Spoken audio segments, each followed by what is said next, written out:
यही दूसरे अवतार में ब्रह्मा जी चंद्रमा बने। ध्यान देना, जो पहला चंद्रमा था वो स्वयं यही चंद्रमा था, शिव के ललाट पर बैठा सुधाकर बन के।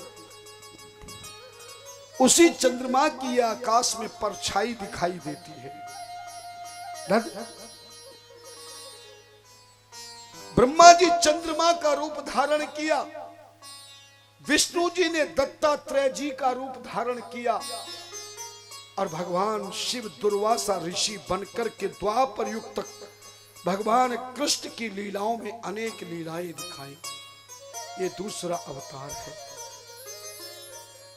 और तीसरा अवतार है पिपलाद अवतार। ध्यान देना, तीसरा अवतार कौन सा है? पिपलाद अवतार।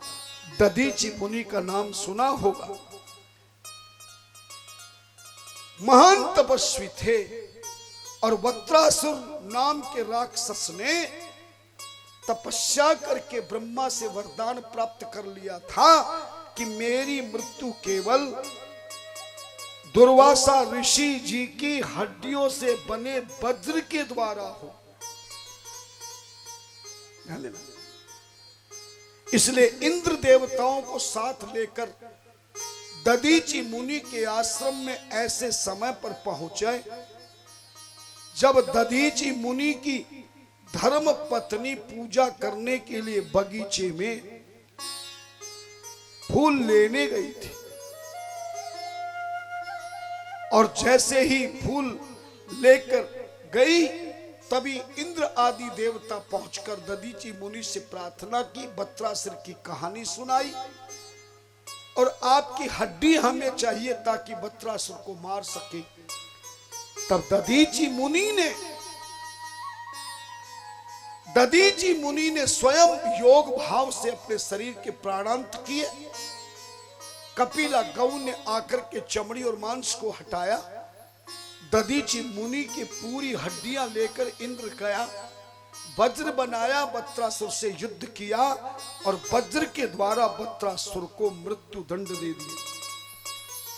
उधर से जैसे ही सुवर्चा आती है, मुनिराज की पत्नी दधीचि मुनि की पत्नी आके पति को मरा देखती है और पता चलता है कि देवताओं ने वत्रासुर को मारने के लिए मेरे पति की हड्डियां ले गए हैं। तो दधीचि मुनि की धर्म पत्नी ने श्राप देते हुए सुवर्चा ने कहा, अहो सुरा दुष्टराश्च सर्वे स्वकार्य दक्षा बुद्धाश्च लुब्धा तस्माच्च सर्वे पशवो भवन्तु स इंद्राश्च में अद्य प्रवर्त्युत वाचा। ऐ देवताओं, तुम सब बड़े दुष्ट हो, सब अपने कार्य में चतुर हो, लेकिन अज्ञानी और लोभी हो। तुमने पशुओं जैसा काम किया अपने स्वार्थ के लिए। जाओ, मेरा श्राप है कि तुम्हें एक बार जीवन में सारे देवताओं को पशु बनना पड़े। और जब ही सती होने की तैयारी हुई, आकाश मार्ग से प्रभु ने कहा कि हे देवी, तेरे गर्भ में भगवान शिव का तीसरा अवतार प्रकट हो रहा है। तुम गर्भवती हो, पहले बच्चे को जन्म दो, बाद में तुम सती होना। सुवर्चा ने बरगद के वृक्ष के नीचे बैठ करके बच्चे को जन्म दिया और पति के साथ सती हो गई। उस वृक्ष के नीचे जन्मे बच्चे का पालन खुद पार्वती मैया ने आकर किया और उस बच्चे का नाम पिपलाद रखा। कामधेनु ने आके दूध पिला के बड़ा किया और जब ये पिपलाद बड़ा हुआ तो इसका विवाह हो गया। मगर 16 वर्ष की आयु में इस पिपलाद को शनि की 60 सती लग गई। 60 सती लगते ही पिपलाद तीसरा अवतार लीला करते हुए बीमार हो गया।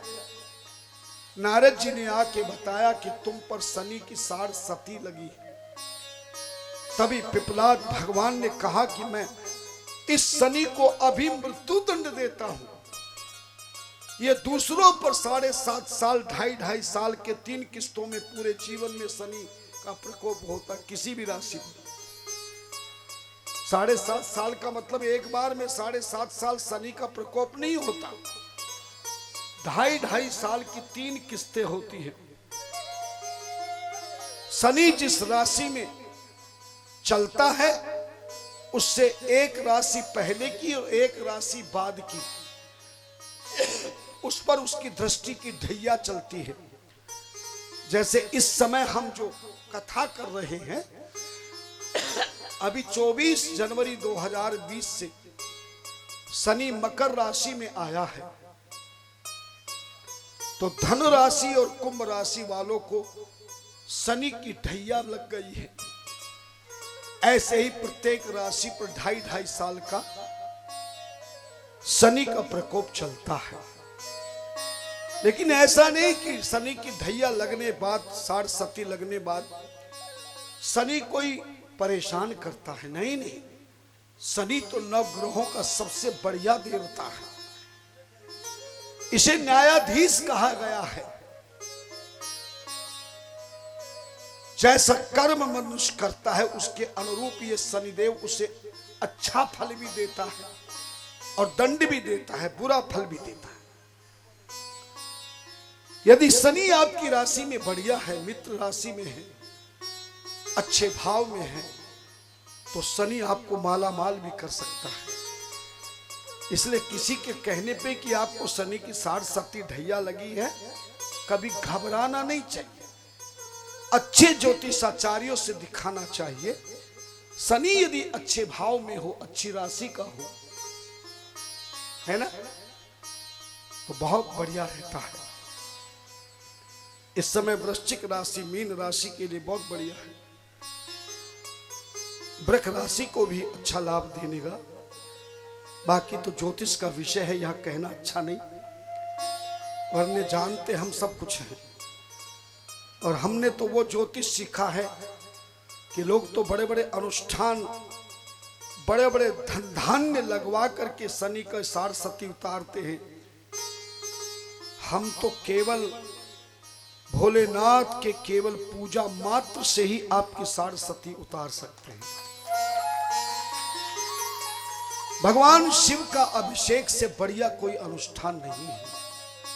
किसी भी विद्वान ब्राह्मण जो अष्टाध्यायी रुद्री का ज्ञान रखता हो, अष्टाध्यायी रुद्री का पाठ विधिवत कर सकता हो।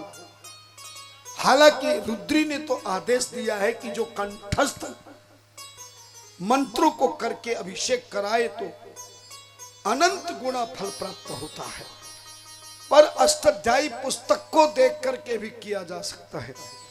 और आजकल तो विद्वान आचार्यों को कंठस्थ है, और जिनको कंठस्थ ना हो तो किसी विद्वान के सानिध्य में कोई ब्राह्मण इस अष्टाध्यायी रुद्री का उच्चारण, शुद्ध उच्चारण सीख ले, और उसे पुस्तक लाने की आवश्यकता नहीं। आजकल तो मोबाइल होना चाहिए, बस 4G वाला एंड्रॉयड मोबाइल होना चाहिए, दुनिया की सारी चीजें उसी में मिल जाती हैं। हमें भी भगवान शिव का अभिषेक का बहुत प्रेम है। मैं आपसे भी निवेदन करूंगा, आप भी 1 वर्ष में कम से कम प्रत्येक गृहस्थी को 5 बार अभिषेक करा लेना चाहिए।